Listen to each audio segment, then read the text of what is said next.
Welcome to Just Wanna Quilt, a research podcast coming out of Tulane University Law School, where we explore all kinds of things, stories about quilting, tools, field trips, maybe some famous quilters stop by, and, of course, a little bit of copyright thrown in just for fun. This is Elizabeth Townsend Guard, your host, and I'm a law professor at Tulane University Law School and a faculty fellow at the A.B. Friedman School of Business at Tulane. And I just want to quilt. So today we talk to Deborah Fisher of Fish Museum and Circus. She makes those insanely cool ceramic animals that are pincushions that sell out in like seconds. She was at QuiltCon. You can see them online. And she talks to us about her adventure.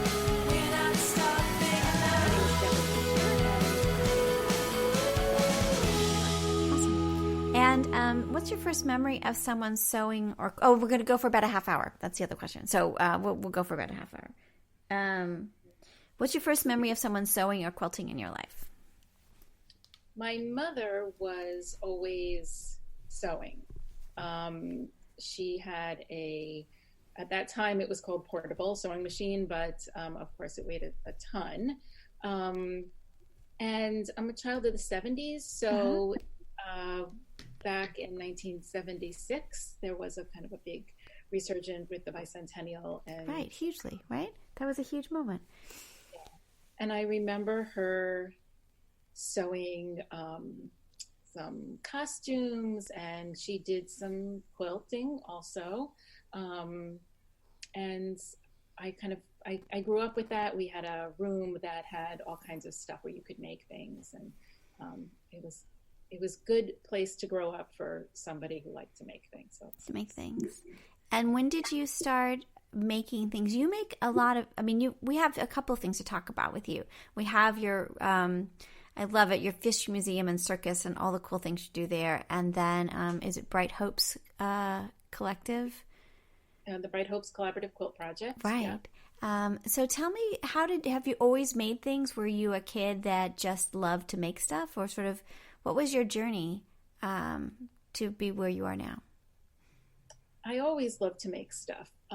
It took me a long time to kind of figure out what that really meant and how to make that work for me. I was always making things using a variety of materials. I really liked materials. And I did a lot of sewing when I was younger. I did a lot of doll making. I didn't really make clothes. I didn't make quilts.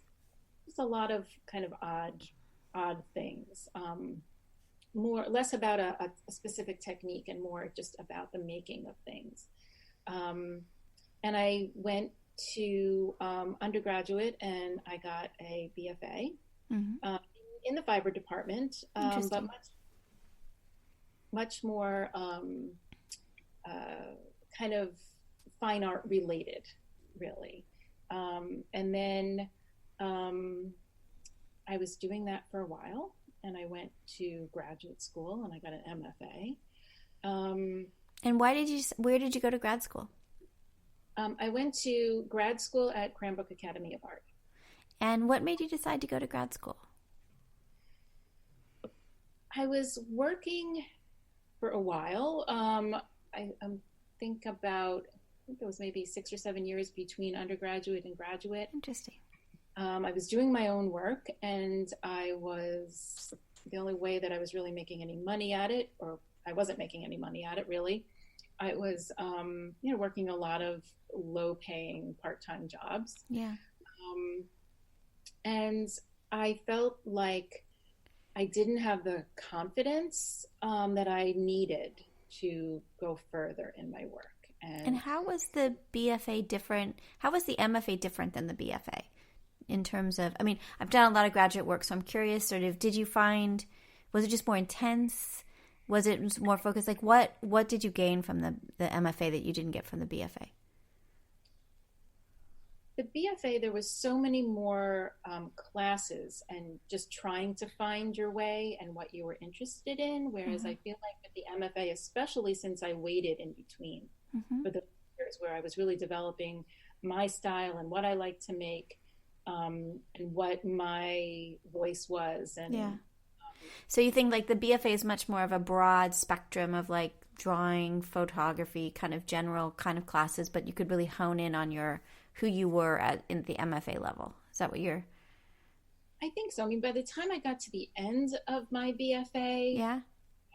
I did have a direction to go in, but then the MFA really gave me the opportunity to focus on that. But also, it was really a confidence builder for me. In that, like before my MFA, I would say, "Well, I can't apply for that exhibition, or I can't apply for that because I'm not good enough, or I'm not." Whatever. After I got my MFA, I said, well, I have my MFA, which means that's right. I'm a professional. I'm officially right. So I think letters make a difference. I mean, I'm somebody who's got a lot of letters, a lot of degrees, but it does give you confidence. I think it gives you confidence on a lot of different levels. The rigor of the program makes you feel like you can handle other things, right? At least I felt that way. That's part of it, is the kind of what you go through to get the MFA or the whatever the degree is. There's learning, but there's also confidence building, I think. Mm-hmm. Yeah, interesting. Yeah. All right, so we got you through the MFA. Then what happened after the MFA? So it gave me the confidence to apply to a residency program called the Arts Industry Program at the John Michael Kohler Arts Center, where you have a residency in the Kohler Plumbing Factory. And it's a really interesting and wonderful opportunity. And they have residents in the pottery and in the foundry, working right in a studio right next to where the factory workers, are working, and I got this residency, and how that really directed a lot of the things that I'm doing now. Not really specifically for the work that I did, but because I was there for 3 months. And I brought with me a quilt that my husband's aunt had made us for our wedding. And when I put it on the bed, I felt like it made it feel like home. Totally. We do that all the time when we try. I read that about somewhere. I read that about that quilt, and I thought, when we travel, we always travel with a quilt, and we travel on the train or in a hotel, and that's like the first thing we do when we get to a hotel room is put our own quilt on that bed to feel like it's home, which is really, I really identified with that when I read that about you. Yeah, I mean, and I had never done that in a hotel or anything. Like, it never really crossed my mind. But of course, I was going to be there for 3 months, and I had things to bring. Right. And so it made it feel like home, and that's kind of where the Bright Hopes Collaborative Quilt Project came out of, and kind of led me where I am. So tell us a little bit about that project. So after I had this residency, I started thinking about what kind of the bigger picture. I mean, I was finished with graduate school. I had this residency. What is it that I wanted to kind of get out of the rest of, what further on down the road? And I was thinking a lot about that quilt, and I thought that if it could make me feel like that place where I was felt like home, what could it do for people who didn't have any home, really? They were traveling from place to place, in that they were in homeless shelters, or they were foster children, people who were basically given a bed, but really didn't have a permanent place. Could a quilt make them feel like that was their home for however long that they were there, and then they would take that with them? And so that's really how Bright Hopes started, and that's really always been our mission. There are so many wonderful quilt groups who do amazing work. They do. For people who are ill, who are All kinds of things. All kinds of things. But this has always kind of been our mission because this is how it started. Mm-hmm. And so, then I came back and I said to my mother, who I had seen making quilts and sewing growing up, I said, well, do you want to make some quilts we could give away? And she said, sure. And then all these years later, and that was back in 2003. Awesome. Yeah, so all these years later, we have 3 different programs. Yeah. And it's been a really wonderful. So tell us a little bit about the programs, and then I'm curious about a couple other parts of it. So you've got the quilt giving. Is it quilt giving, quilt community, and quilt works? Are those the 3 aspects of the program? Yep, those are our programs. We started off with quilt giving. It wasn't called that then. It was just the basic. We would make the quilts, and at that time, especially, and it's still somewhat true now, but I wanted to, as artists do, that you want to have kind of control over the aesthetics and all of that. And it worked out in that a lot of the people that joined us really didn't have a lot of quilting experience. Maybe they knew how to sew, maybe they didn't even know how to sew.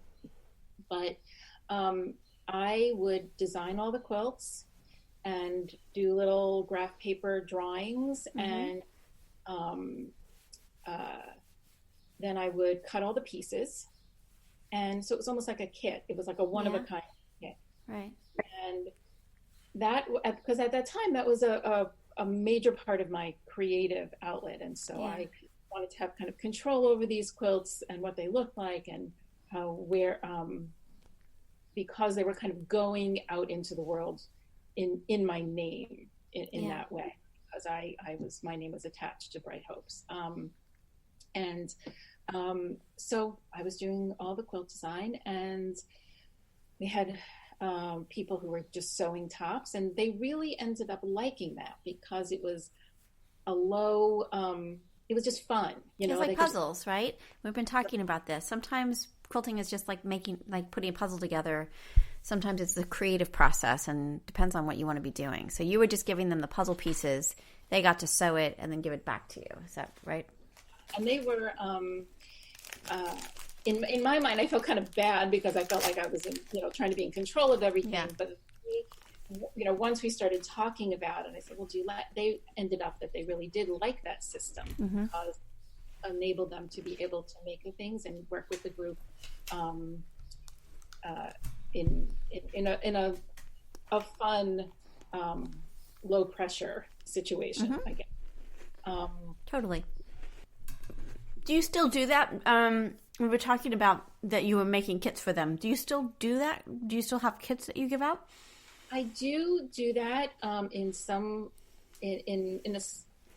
ways the same way, but also in a slightly different capacity. We found that we had lots and lots of scraps. Most quilters do. We don't want to just throw things out, and so we end up with like bags of scraps that kind of just grow and multiply, and then you end up with all these scraps and you don't know what to do. So we started getting together and making kind of scrap blocks. And so I would give them kind of, some guidelines, like, we're going to do like some kind of crazy log cabin and start with something that's this color in the middle and then work your way out. And so then we would make all these blocks, and then I would put them together into a kit that then would go out. So I have, I've eased up on my sense of control of everything, because I have a lot of creative outlets right now, and it was just becoming too much. Yeah. So do you do them in a specific color? Do you have images of them? I couldn't find images of the quilts. I do. I mean, I don't know what's on the website right now. Maybe portfolio. Hey, I found it. I'm such a dork. Those look so cool. They're the scrappy ones. I will look. They're very cute. Wow, they're very, very. That's a lot of work. It's just looking. It's very cool. And then is the back flannel? Is that what you do? There's a portfolio. What? It's There at it the top, right? See, I'm showing you how to do it. I'm just totally a dork, but I found it at the top. It said portfolio, right? Okay, there it goes. Yeah, and and some of these quilts that I'm looking at here on the portfolio are pretty, old. I haven't put a lot of new ones up, but yeah, some of these are. There's a lot. These are very intricate. They're not just like, you're not just, they're very pretty and they're very, wow, they're really cool. I try to create this kind of balance between making quilts that are not going to take forever, right? So you're going to make a quilt for, somebody's wedding or somebody's, something like a special event in your family. You are more likely, let's say, to want to spend lots of time on it. Right. But I also don't want this to be like, throw together a bunch of squares and be done with it. Like there needs to be a balance between. There's a balance, right? Because you want that love, that time, and care in there as well. And that's the thing, is that the people that these are going to get a lot of leftovers, a lot of cast-offs. I want these to be just bright and beautiful, just for what they are. They might not be show quilts or any of that. There's a love and a care to them that is evident. That it's really cool. Now, where does the fabric come from? Where do your supplies come from? So, and that's the other part of that, making sure that these people get something that is not kind of a cast off. And it doesn't mean that we don't use donated fabric, but I try to be really careful about it. We do get a lot of donations from people who are cleaning out, we had that happen. We had a thing where we did that, and you get a lot of, like, some great stuff, some weird stuff. It's kind of, it really is random. So you get a lot of things maybe that aren't all cotton. You get a lot of polyester, or really old, kind of outdated type of things, and also things maybe that smell like mothballs or things right. Yeah. And of course, nobody wants to throw anything out. They want to know that it's going to be used. But right. I kind of pick and choose the things that I think. Now, do you, how are you guys funded? Are you purchasing fabric? Are you, like, how is this whole thing happening? So we have 3 main fundraisers a year. Oh. We have, and these are not, high-tech fancy fundraisers. One of them is a yard sale. Right.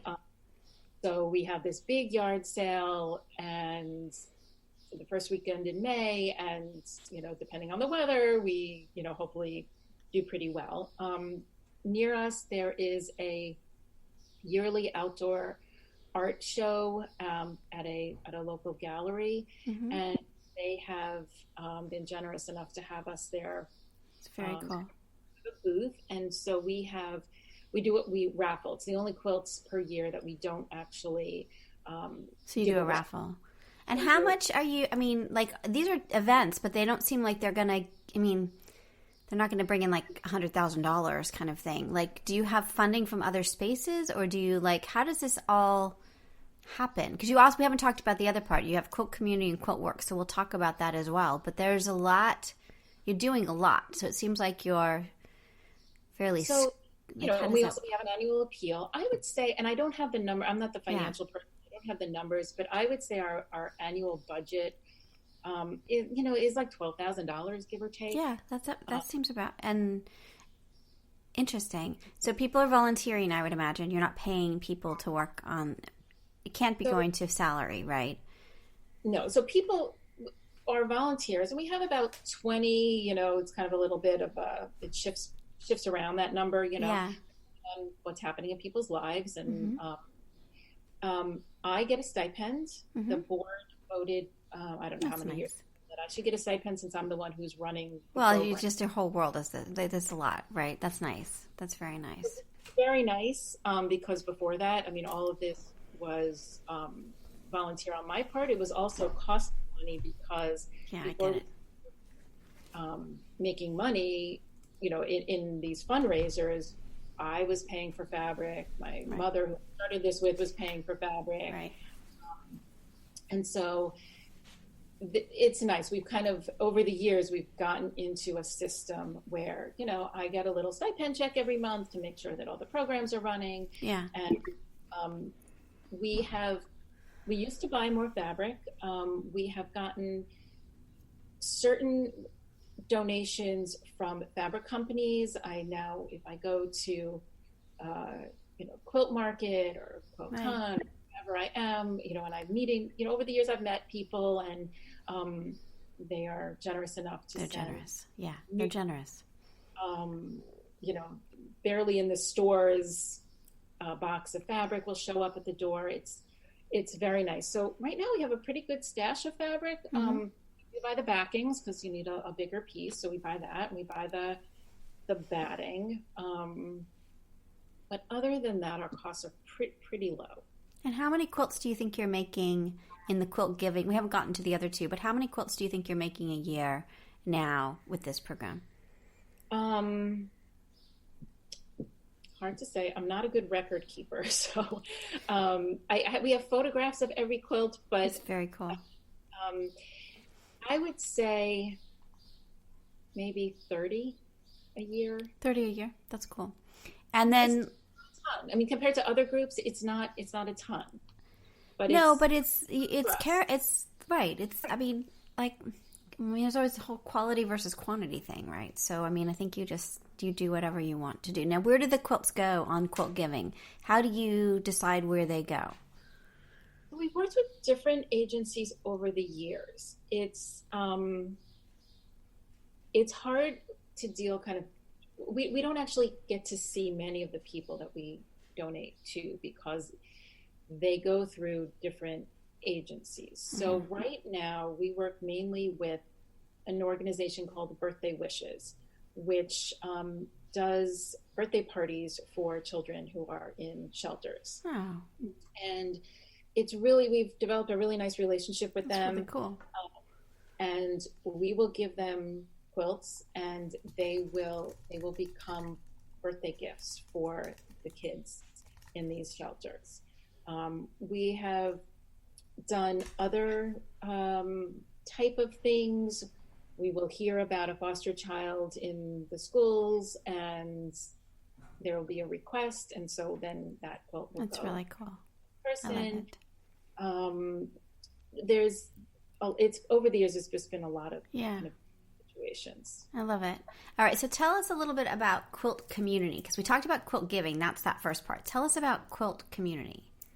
So we started being asked to do programs with groups who wanted to help us. So they might be scout troops, or they might be religious groups, or local events that were happening. And so we started Quilt Community, and we will bring our sewing machines and do programs where they will help us to make the quilts that then we can give through quilt giving. That's So really cool. there might be, like next week, we actually have a Girl Scout program where we'll bring in the sewing machines, we'll bring in fabric that's cut, and That's really great. That's so great. And some of them, I imagine it's their first time sewing, that they're just and that's so cool that you're reaching them. Yeah, and we've done all ages, which is great. I mean, we've been to preschool and sewed with them, and they've helped us make quilts. That's great. Then we'll do like a community maker fair where we just have the sewing machines there, and then all day long, we might have 75, 100 different people from all ages who That's will really come. great. Now, when you do these, do they have to pay for you to come, or you just show up, or sort of what's that side of it? When we do groups with like scout troops or schools or things like that, we do have an activity fee, which is usually part of their program. And so it just helps us to keep our budget. Right, and that's like one more stream of revenue that is also makes sense, and it's not burdening them because they're going to have activity fees anyway. So it all makes sense in that way. And it helps, like we do a lot of, I think it's fifth grade Girl Scouts, because they're working on a bronze award, right? There's a certain, and so this helps them achieve that, because this is a community service program. Really, oh, love it. I love it. That's very cool. Okay, so tell me, and you go to them, right?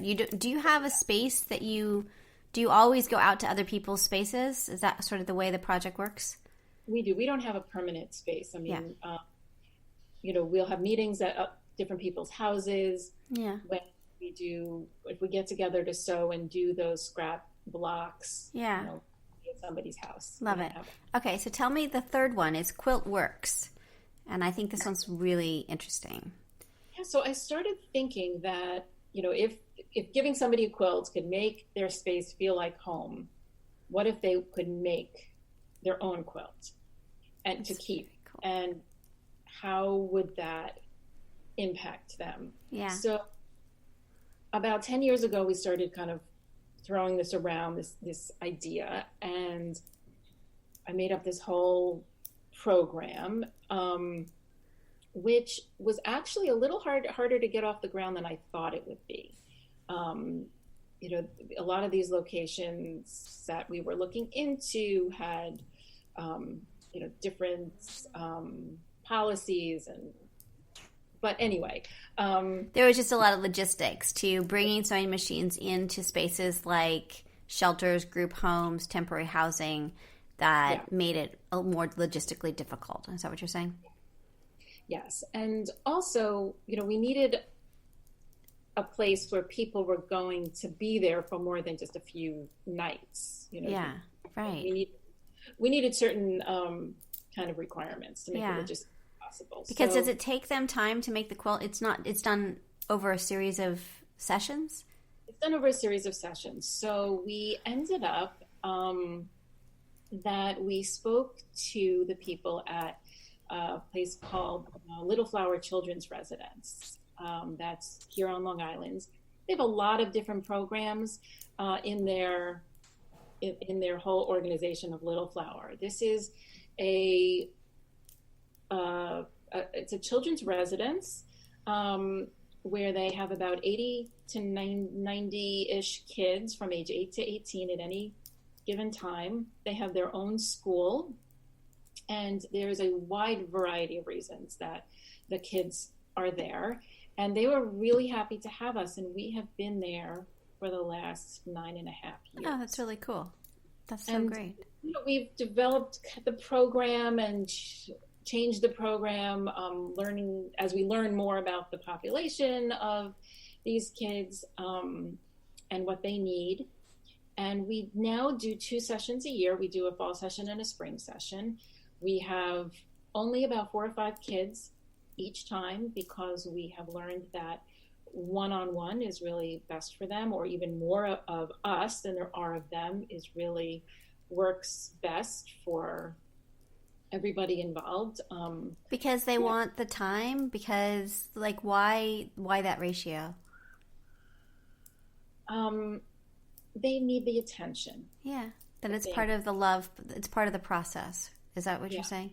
I have no background in teaching, in special ed, in any kind of, any kind of situation where that might help me with these kids, I should say, because I'm a maker. I'm lucky enough to have volunteers who are retired special ed teachers or physical therapists or occupational therapists who have more insight into these kids, and it's such a variety of kids. They might be at this residence because they were truant at school, and they just didn't show up, so they needed this place to send them, court appointed. It could be because things weren't safe at home. It could be because there are so many different reasons, and a lot of these kids, in my unprofessional observing of them, let's say, have a fair amount of maybe learning disabilities. Interesting. Not all of them, some of them. I don't know. But we have learned over the years that this particular population really just does better with one-on-one. Everybody is just, they focus more. Yeah. A lot of them have trouble with staying focused. And it's just a nicer situation for everybody. I get that. I mean, it's funny because we had babysat a 6-year-old for about 48 hours when her mom was having a baby recently, and we started sewing, and she had never sewed before, and we went from 7 a.m. to 4 p.m. Like, she just kept wanting to do it. But it was really hands-on. It was giving her space to do her own thing, but I could see it was a different experience for her because she just got my attention for that whole time. You know what I mean? Like, I was hers, and she needed that. There's a new baby in the house, right? So we were trying to make it sort of a special time for her so she didn't feel like it was all about the baby. And I think that I can get that. You know what I mean? Like, it isn't just about making the quilt. It's about, like, special time with some grown-up you may or may not know that cares about you. So I think your program's making me very, like, I don't know. It sounds really great. It sounds like a great program. I don't think, like, you could just be sitting next to whoever was, this kid who was sewing on the sewing machine, not doing anything, just sitting there with them, and they would be sewing along, nice straight line, really focused, doing great job. As you'd walk away, and all of a sudden they would be all, over the place. Their seams would be all over the place, and it's just having that person there. Yeah. And they don't have that. Most of the time they don't have that.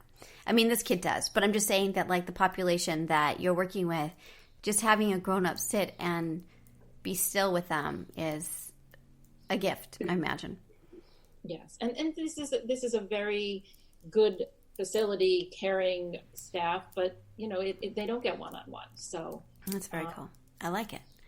So, all right. Well, that's so very interesting. So do you guys go, when you do these, is it like once a week, or how long are these sessions? Do they last? Yeah, so we go once a week after school for about an hour and a half. It's depending on how everybody's feeling. The kids are tired, and some of them just are not having a good day, or they can't focus for the whole hour and a half. So after an hour, we say, okay, if you're done, you're done. That's fine. Yeah. And we start off, because many of them have never really seen this. They don't really understand, like, how this is all going to come together. Yeah. I start off the first week of just showing them how the rotary cutter works, showing them how the sewing machine works, and letting them just kind of play around with that. Yeah. And how fabric will be sewn together. Yeah. And then the second week, we actually go on a field trip to the fabric store, and they get to choose all of their own fabric. That must be so much fun. And it's very interesting because, as I know a lot of makers and quilters, and, you could just spend hours there, right? Right. I don't know about this, and I don't know about that, and let's see. And these kids, they know what they want. Yeah. I mean, their opportunity to get the dog fabric, and, right. It's so funny because I took my little friend to we actually went to Joann's, and we went and got fabric, and she is very focused. Like, she had learned how to sew a little bit, and then I'm like, okay, well, let's go get some more fabric. That's part of sewing. That's part of quilting. And, she didn't want to be bothered by certain, and, like, she had a sense of, like, do your kids, like, there was no, like, she was on a mission, and she was an artist, and she was looking for the materials she needed for her thing. And it was really interesting to watch that transformation of, like, she wasn't, like, just wandering around. She was like, I'm looking for specific things, It was really great at 6. It was great. Kids, they don't have that extra, like, what if, this isn't the right thing. Like, right. They want. No fear, right. And then we go back, and then there's a certain number of weeks that we go back depending on, how it's going, and we help them cut, and we help them sew, and they end up making the top. We've learned over the years that, we can't spend really too much time. We have to keep them moving because they need to see progress. Yeah. We don't, we do very little seam ripping, and, that's very good. And it looks like do you do the same pattern with them? They all are doing kind of a blocks and borders kind of pattern? We've changed it over the years. The last, I think, couple years, we've done pretty much the same one. When we first started, the very first session that we did was we had 12 kids and only about 5 or 6 of us. That's a lot. And we were doing rail fences with, a narrow border and then another border. And it took forever to get finished. And it was just frustrating, I think, for everybody. And so now we have 4 or 5 kids at a time, and we do squares that they make into 4 patches, and That's then great. They can rotate them, and we show them how, if you rotate them this way, they look like this, and if you rotate them this way, they look like that. Love it. So they get to make choices about certain things, but you give them some sort of parameters so they're not all over the place. Yeah, it's hard. That's good. That's really good. They can see it growing. Yeah. Week instead of just not getting anywhere. So. I love it. This is very cool. All right, so I have a couple things more to talk to you about, but I do want to talk about what is it called? Fish Circus, yeah. Fish Museum and Circus. All right, so this is your artist side of you, and your stuff is really cool. So I just have to say, so incredibly cool. So I think that's how I don't know how I got to you, but are they pin cushions that you're making? Is this like, tell us what this is exactly. So they're mostly pin cushions. I also do yarn bowls for knitters and whoever else might be using yarn. I do thread holders. I'm doing buttons now. Just things for makers, things for people who make things. And they're ceramic, and they're handmade, and they're incredibly adorable and very hard to get, right? They sell out very fast, and you're like a thing. These are like a thing, right? They're like, people love this stuff. Apparently, is that right? Right? Yes, it is a thing, I guess. It's totally a thing. You're such a thing. Yeah, so, and it's, if you're looking at it, it's fishmuseumandcircus.com if you're listening and want to go take a look at the website. And they're just so adorable. So how do you have time for all this? So how often do you make these? And like, how do you, I subscribe to your mailing list, so I'm on there waiting for the next batch. But how do you tell us a little bit about this and the process, and where do you make them, and how do you make them? They're so cute. This is kind of, I always say, like, I'm an accidental quilter, and I'm an accidental ceramicist. This is kind of was kind of an unexpected thing. I had finished. I wrote 2 books of sewing patterns, one of stuff to make for kids, and then one based on a lot of the quilts that I made for Bright Hopes. And then I was trying to kind of figure out where I was going with all of these really sewing things. And it's a bit of a story, but I started taking ceramic classes. I mean, you want the whole story? I don't know if you want the whole story. I like the whole story. Sure. So, I had done certain ceramic things over the years in undergraduate. And then, also when I was at the Kohler factory, that was all slip casting. But my father was going to take a ceramics class because he was making furniture out of wood. He was a woodworker, but he had macular degeneration, or he has macular degeneration, and knew that he wouldn't be able to continue with all of the power tools at some point. And he's a very careful planner, like very, looking ahead and seeing what was going to happen. And so he decided he wanted to take a ceramics class, and I ended up taking it with him. And so, I was having fun and making bowls or whatever it was for our house. But I said, okay, so where am I going with this? What am I doing? And is this just, I'll make stuff for our house, or could somehow I connect the 2 things, the sewing textile part and the ceramics? And so I started playing around with these pin cushions. And that was like 2.5 years ago. And I thought, well, I don't know what, if anybody would really want these things. And, apparently people want them. They're so cute. They're so cute. Like, how could you not want one of them? They're so adorable. And your website is amazing. Like, I love your website. Did you create your website? Did you have it created? It's so cute. And what's interesting is I'm getting a brand new website very, very soon. You are? I am. It needed an update, and what I'm doing is I'm putting the online shop on my website. That is a trend now. People are going away from Etsy and they're doing their own online website. Why is that? Why is everyone moving away from Etsy? I think there's a lot of different reasons, and there's going to be a different answer, I think, depending on who you ask.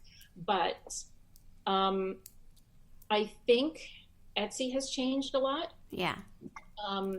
And I know that some people feel like they have less control over what is going on. You're kind of really at the mercy of what Etsy decides to do with their platform. Yeah, and we saw that with Craftsy, where they kicked all those people off when they had built stores, right? So that kind of freaked people out, I think. And I guess the technology's gotten to a point where having a shop on your website is just not a big deal anymore. So the technology grew up too.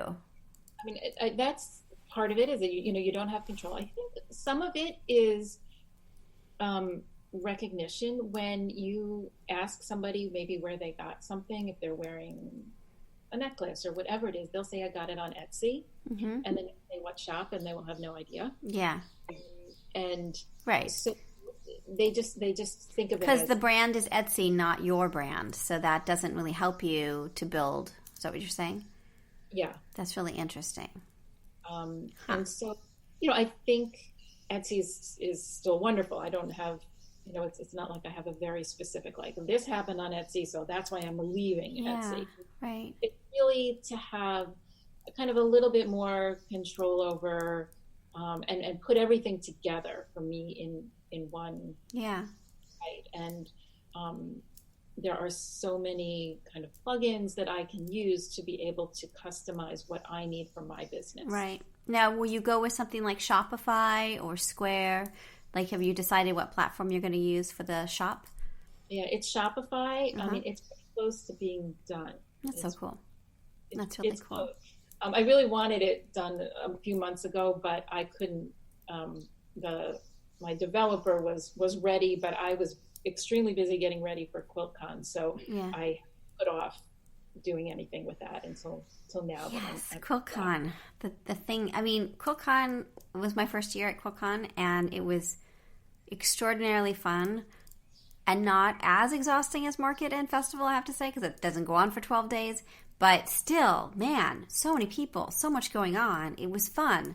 But wow, that was just like a lot. It was a lot. It's a lot. It's just a lot. I don't know. I don't know if I'm built for this whole adventure, I have to say. It was a roller coaster. Yeah, right? Yes. You cannot see, we've only been doing this for like a year and a half or so. You still can't see everybody you know there because there's not enough time to see everybody and to see everything. Right? Do you feel that way? Yeah, I mean, I didn't see you. You were in totally. I did 2 lectures and a workshop. On copyright. Well, I was really stuck in my booth for 4 days. So. Yes, right. No. I totally get it.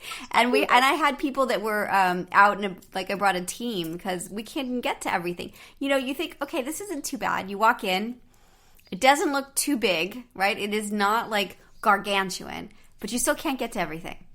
You still can't get to and we were like working really hard to get to everything. It's kind of remarkable. Yeah. But it was glorious. It was really fun. I would go back. It was great. But yes.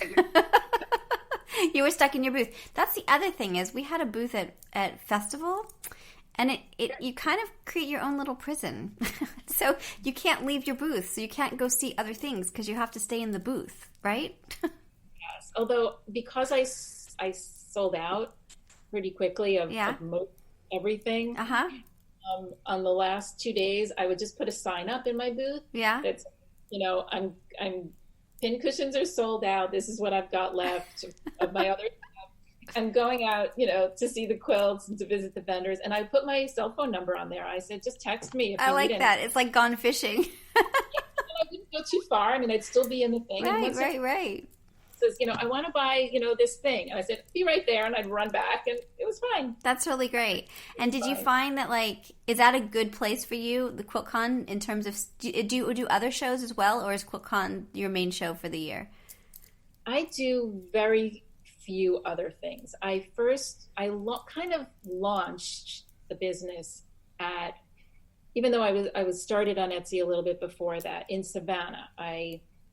2 years ago.